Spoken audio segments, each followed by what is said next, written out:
Okay, so for problem 38, we're asked to simplify this. So what I need to do is have this written as a single fraction. So what I'm going to want to do is first write the numerator as a single fraction, and then my denominator as a single fraction. The 1, that's really the same thing as a 1 over 1.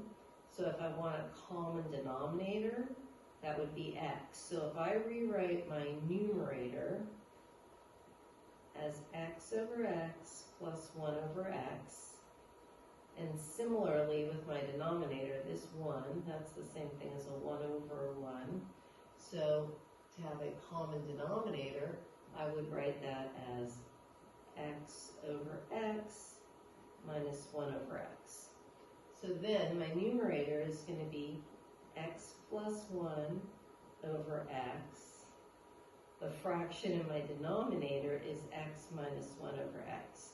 So anytime you've got a fraction divided by a fraction, you can change it to multiplying by the reciprocal.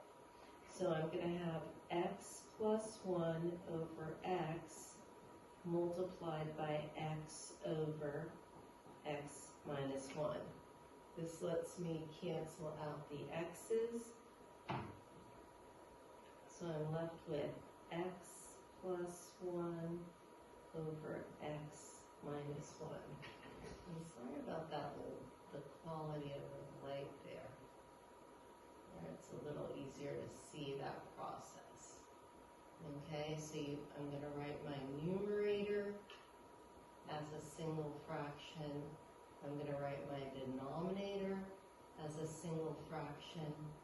When I divide by a fraction, I can multiply by the reciprocal. I've got the x as a common factor, and I'm left with x minus x plus 1, and my numerator over divided by x minus 1.